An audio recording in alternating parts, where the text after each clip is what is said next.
Saúde, amados irmãos, com a paz do Senhor Jesus. Amém. Prazer imenso estar aqui com esse mesmo grupo que vai morar no céu. E desde já eu queria parabenizar os irmãos pela festa, os irmãos pelo culto, e que possamos tirar um bom proveito. Amém? Amém. Vamos abrir nossas Bíblias em 2 Timóteo, capítulo 1, versos 7 e 8.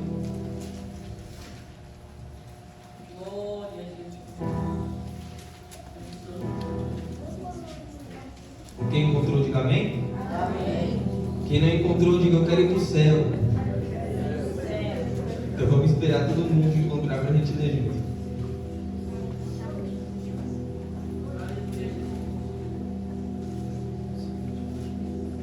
Glória a Deus. Glória a Deus. Amém? Agora sim? Então vamos lá, o 7. Porque Deus não nos deu espírito de temor, mas de fortaleza, de amor e de moderação.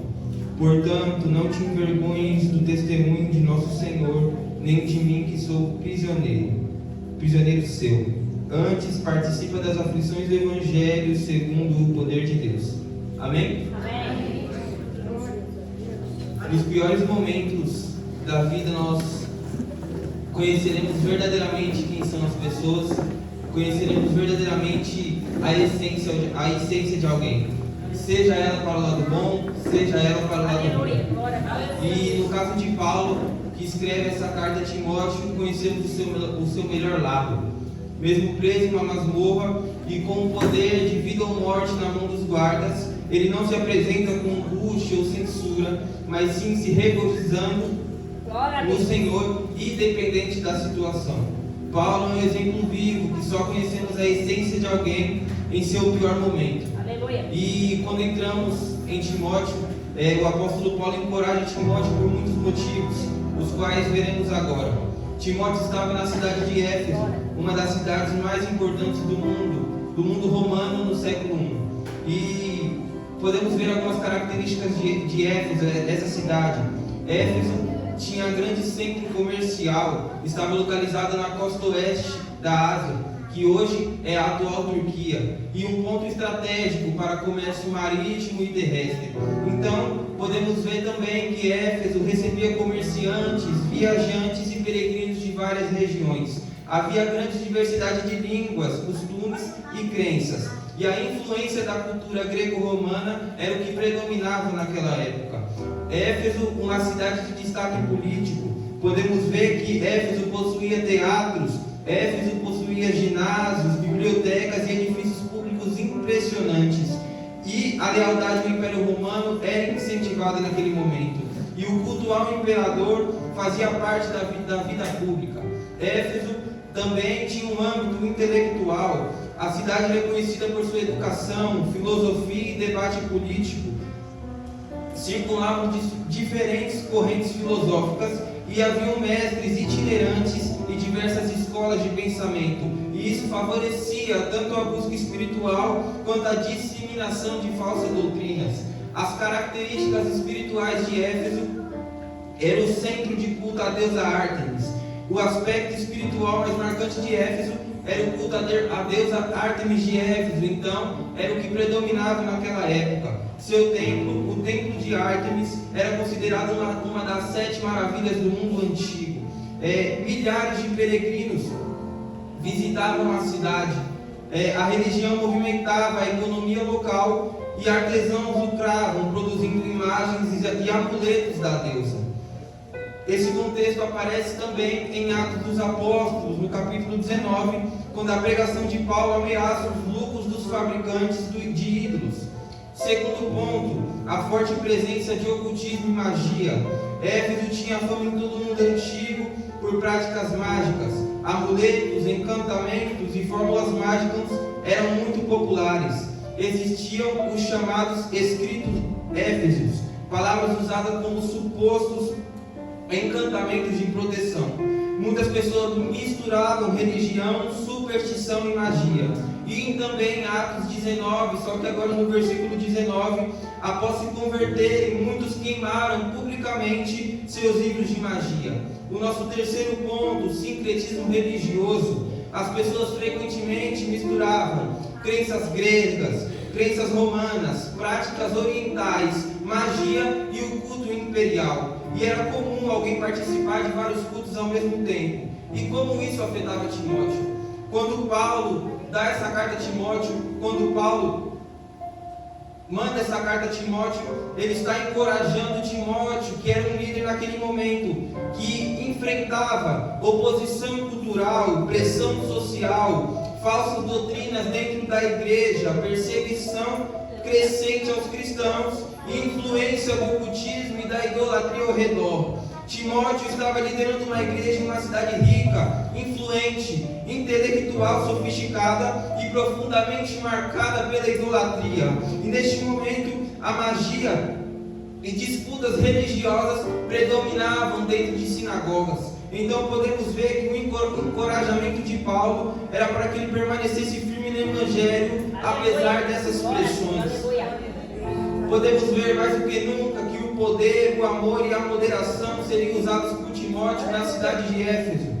O poder para combater o ocultismo e a magia, o amor para abraçar e fazer novos discípulos, e a moderação para tratar com respeito e graça. Então podemos ver que mesmo Paulo na masmorra, podemos ver que mesmo Paulo preso, ele encoraja Timóteo, e não são palavras vãs, não são palavras fúteis, mas são palavras que são necessariamente usadas, porque com amor eu trato, com amor eu prego o arrependimento, com o poder eu combato quem tenta contra a minha vida, e com a moderação eu trato com respeito, além de tudo. O que tem faltado para a igreja moderna é ser igual Timóteo, é tratar com respeito, com amor, com moderação, porque a primeira forma de evangelizar alguém é a maneira como você trata ela. A primeira forma de evangelizar alguém é a forma como você a trata, seja ela com respeito, seja ela com amor, com temperança.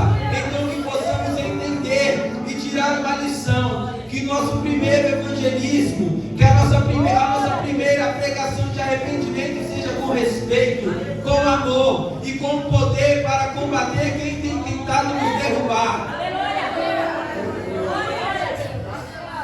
Timóteo foi designado a lutar contra a maior cidade da Ásia, mesmo com pouca idade, mesmo com pouca experiência, e mostrando que mesmo que a batalha era grande e que o cenário não estava ao seu favor, quem é chamado por Deus sai vencedor da batalha, independente do cenário, independente da situação. E não importa se Éfeso é grande, não importa se tem ocultismo, magia, se a cidade é uma cidade grande, o Senhor chama, o Senhor cumpre, o Senhor chama, o Senhor faz. Então não tenha medo, se encoraja.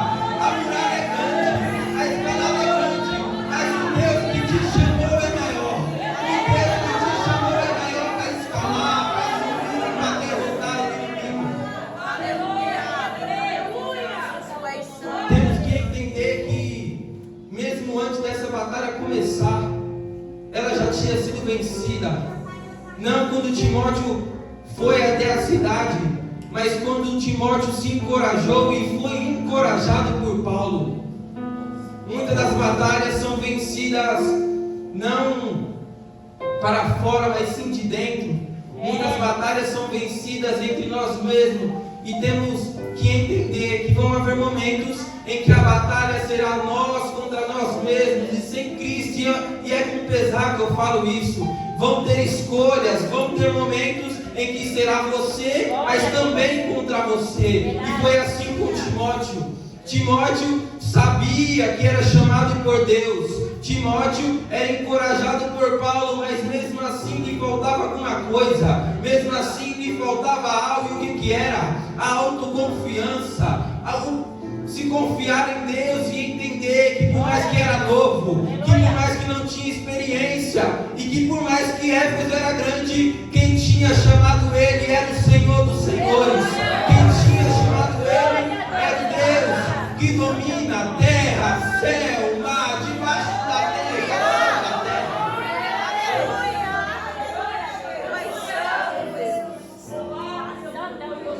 O Senhor não busca o que é perfeito, o que é soberbo. O Senhor busca o que quer ser capacitado.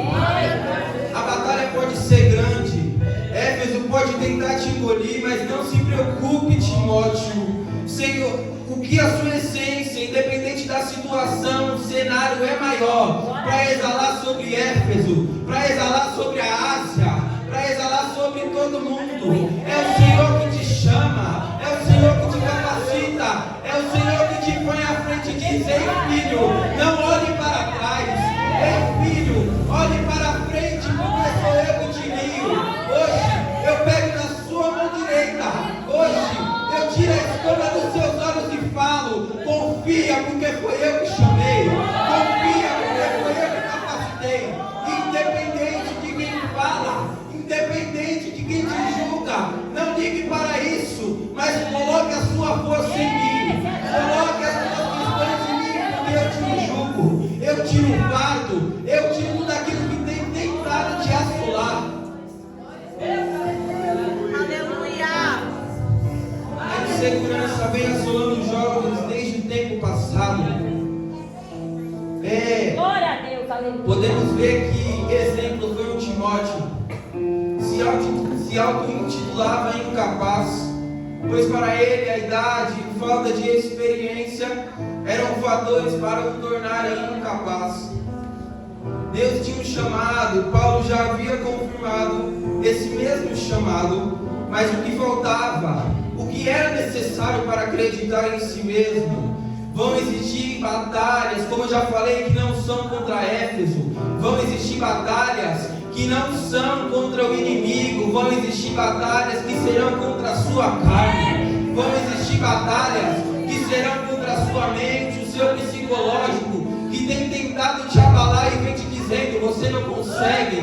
Quem era você? Você pecou, você errou, você nunca vai mudar. Mas a gente tem que entender, a gente tem que conseguir compreender que o meu passado ficou para trás, que o seu passado ficou para trás, e que a partir do momento que eu ando com Cristo, a partir do momento que eu conheço a Cristo, é jogado no mar do esquecimento, é jogado no mar da culpa. Já era. Então esqueça, erga a cabeça e confie em quem te chamou, porque você mesmo se acusa. Você mesmo diz que não consegue, e esse é o maior problema da geração. Falar que não pode, falar que não consegue, falar que não tem capacidade. Mas quem capacita, quem escolhe é o Senhor. Quem escolhe para pregar o Evangelho é o Senhor. E quem te chama para a batalha, pega na sua mão e te levanta, é o Senhor.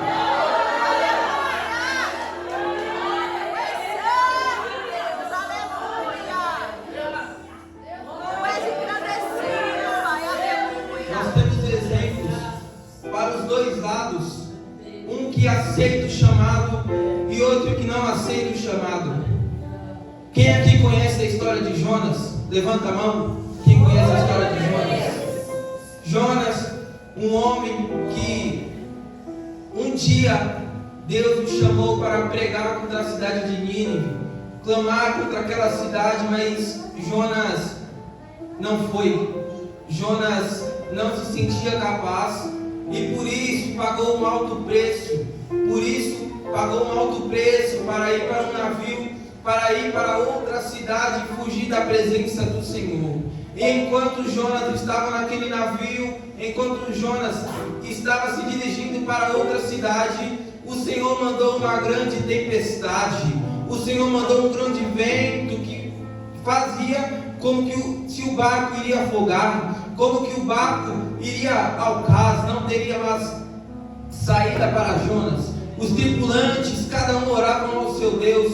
Os tripulantes oravam, cada um ao seu Deus, pedindo para que ele livrasse daquela situação. E Jonas no fundo do barco dormindo. Jonas adormecido, achando que tinha fugido da presença do Senhor. Mas não, vai um tripulante a Jonas, o chama e pergunta por que ele não clamava ao Deus dele. O tripulante pergunta porque Jonas dormia mesmo naquela situação. Jonas explica a situação. Jonas diz que ele fugiu da presença do Senhor, ele fugiu da presença do seu Deus. E então os tripulantes jogam sorte e a sorte cai sobre Jonas. E naquele momento Jonas é lançado sobre o mar. Naquele momento, Jonas é deixado no mar e a tempestade se acalma, o vento cessa e o navio continua o seu trajeto tranquilamente. O que podemos entender com Jonas é que Jonas foi chamado pelo Senhor. Jonas foi escolhido ao Senhor para lutar contra falsas doutrinas, para lutar contra deuses. Mas Jonas quis fugir, mas Jonas se esqueceu que o Deus que ele servia não é onisciente, é onipresente, independente do lugar, independente do continente, seja nos 4 cantos da terra, o Senhor se faz presente. Então que nós possamos fazer igual Jonas, vamos aceitar o nosso chamado, vamos se colocar à disposição, porque você fala que não é capaz, mas quem te capacita é o Senhor. Você fala que sozinho não consegue, mas sozinho você não anda, o Senhor está ao seu lado. Então se coloque na posição, então se levante e fale: Senhor, eis-me aqui, eu não sou nada, sou vazio, sou fraco, mas com o Senhor sou forte, com o Senhor sou capaz, com o Senhor eu consigo. E temos também Timóteo, o outro lado da moeda, outro lado da chave, que diferentemente de Jonas, ele não se escondeu, diferentemente de Jonas, ele não se omitiu, mas ele, mesmo tendo insegurança, mesmo dizendo que não era capaz, acreditou no que o seu mentor falava a ele, acreditou no que seu Deus o dizia, que ele era capaz, que conseguia e que com ele muitos se arrependeriam do que faziam.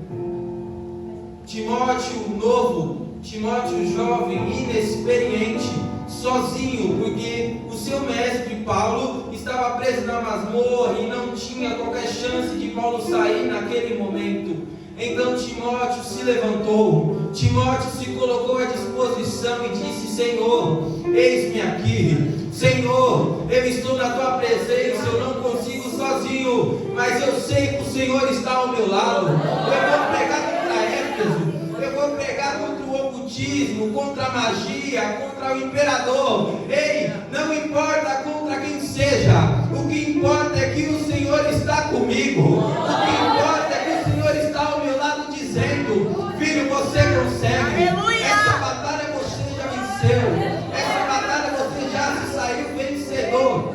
Aleluia! É Deus. Pedimos o Espírito de Timóteo, pedimos para ser usado pelo Senhor em nossas orações, pedimos para que o Senhor nos ajude, nos guie, nos levante, que possamos ser úteis em tua presença. Só que a nossa oração, ela tem que ser com sentido. A nossa oração, ela tem que ser verdadeira e sincera, e que temos que ter a consciência do que pedimos e oramos ao Senhor. A partir do momento que eu falo que eu quero ser usado, a partir do momento que eu peço para o Senhor me levantar, eu estou travando uma batalha, eu estou travando uma guerra contra eu mesmo, contra o passado que me assola, contra aquilo que tem tentado me derrubar. Então que possamos orar, que possamos pedir para ser usado igual Timóteo, mas com consciência, que quando vierem nos acusar, que quando nós mesmos se lembrarmos do nosso passado, nós possamos dizer: no passado eu fiz, no passado eu errei, mas hoje eu não erro mais. Hoje eu não faço o que eu fazia. Por quê? Porque hoje o Senhor dos Senhores está ao meu lado. Aleluia! Você consegue, você é capaz, eu te perdoo, você vai fazer porque você está comigo. Aleluia! O chamado não pode ser negado, o chamado não pode ser rejeitado, porque quando rejeitamos um chamado, quando rejeitamos aquilo que o Senhor preparou para nós parece que estamos tirando um peso das nossas costas, mas é só instantaneamente. Esse peso, esse fardo é tirado instantaneamente. Por quê?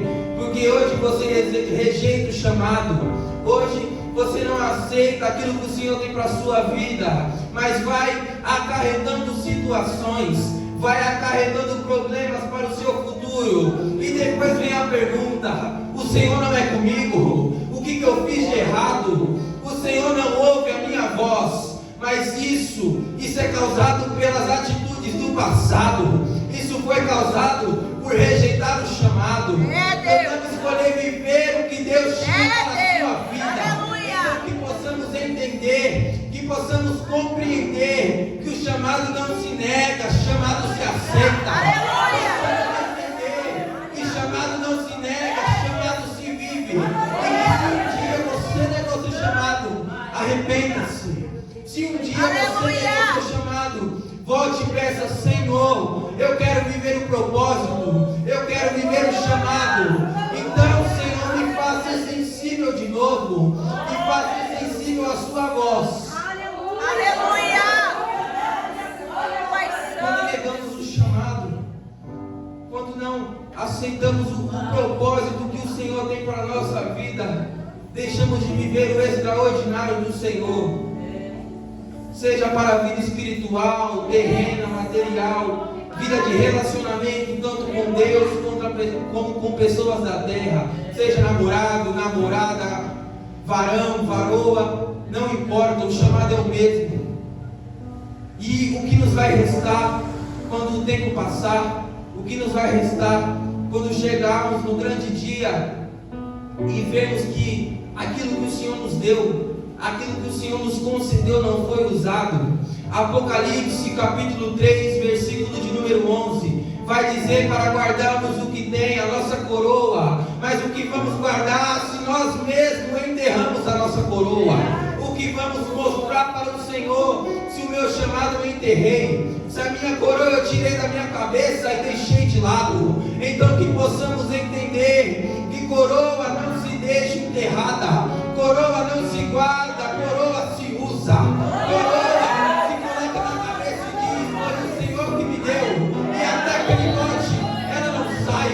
Até que Ele volte, eu vou usar e vou proclamar o Evangelho.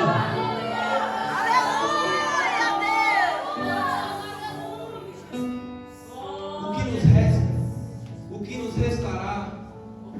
Somente a saudade de pregar, a saudade de evangelizar, a saudade de reger, a saudade de pastorear uma igreja.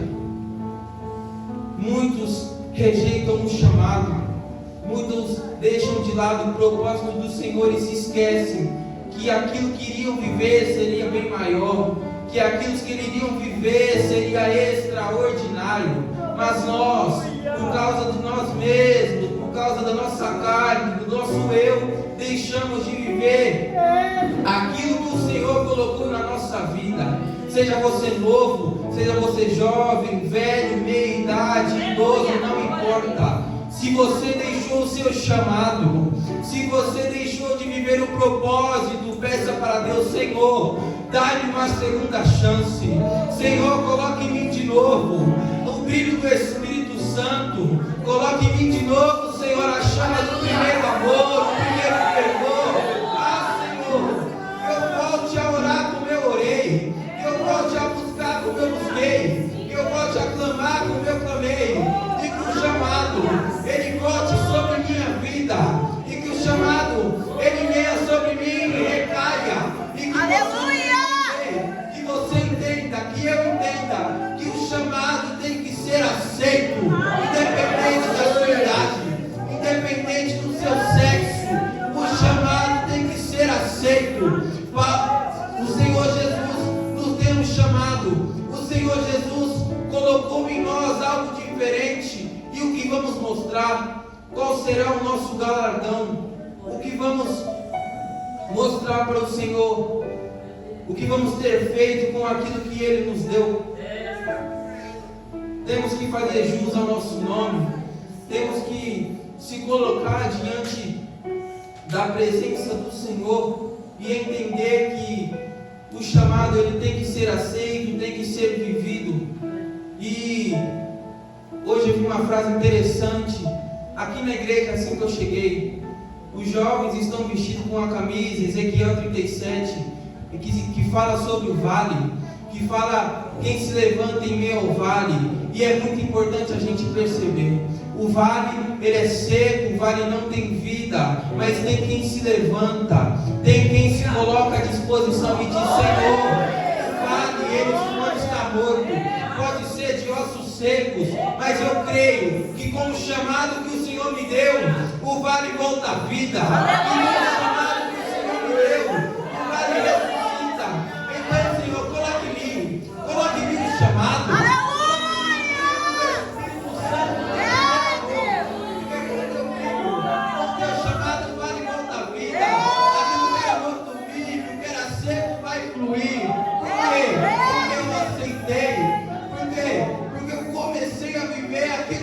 Proporcionou para mim. Aleluia! Timóteo tinha mentor, que era Paulo. Timóteo era constantemente, tinha uma relação de vida com Deus. E podemos ver que mesmo Timóteo tendo uma pessoa como Paulo, mesmo Timóteo sendo um jovem de se admirar, ele tinha fraquezas, tinha erros. E tinha também situações onde ele não dominava, situações onde ele foi deixado levar por ele mesmo. E se Timóteo naquele tempo, mesmo encorajado, mesmo escolhido, se deixou levar, o que seria de mim? O que seria dos irmãos? Eu não estou falando que Timóteo é melhor que os irmãos, jamais, mas eu estou falando dentro de um âmbito espiritual. Estou falando em um cenário onde temos Paulo ao lado dele, o maior apóstolo, onde temos Paulo, o maior escritor da Bíblia, que escreveu cartas a diversas igrejas, a diversas cidades, a diversas pessoas. Timóteo se deixou levar. Timóteo ele não soube lidar com a pressão. Timóteo não soube lidar contra ele mesmo. E que com esse texto possamos compreender, possamos entender e viver o extraordinário do Senhor. O Senhor tem um chamado para a nossa vida. O Senhor tem um propósito, seja ele grande ou pequeno, seja para pastorear, seja para cuidar de um estacionamento dentro de uma igreja, é chamado. E chamado não se mede por cargo, chamado não se mede por importância, chamado ele vai ser medido conforme a tua disposição. Chamado vai ser medido conforme aquilo que você faz pelo seu chamado. Não adianta eu pastorear, mas não dar valor ao meu chamado. Não adianta eu cuidar de pessoas, mas não dar valor àquilo que Deus me deu. Então que possamos entender que o meu chamado não é maior que o de ninguém. O seu chamado não é maior que o de ninguém. Mas o Senhor deu uma proporção a cada um. O Senhor deu um chamado a cada um, independente de tamanho e importância. O que vai modificar o seu chamado é o valor que você tem para ele. Eu peço que a igreja se coloque de pé com a permissão do nosso pastor.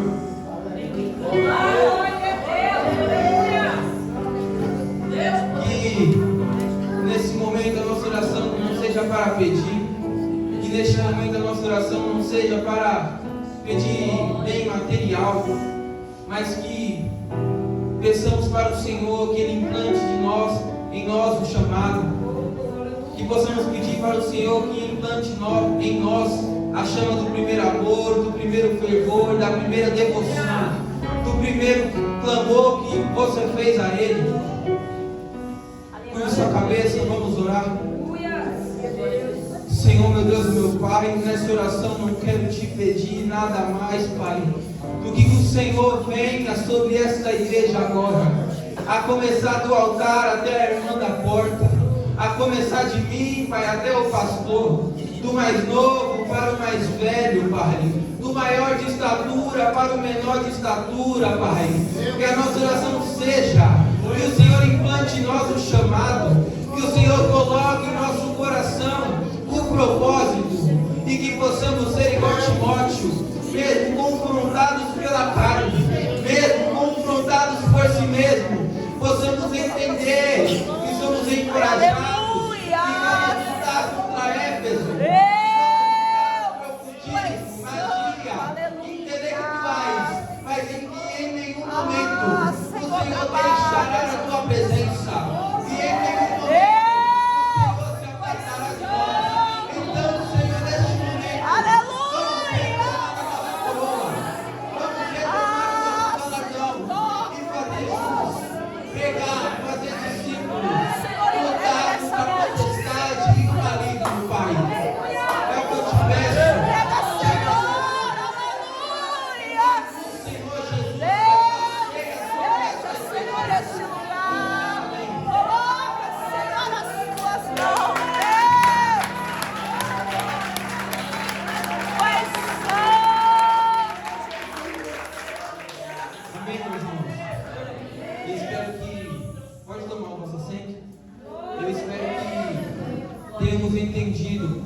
qual o valor que temos, qual é o chamado que temos, e que possamos viver o extraordinário do Senhor.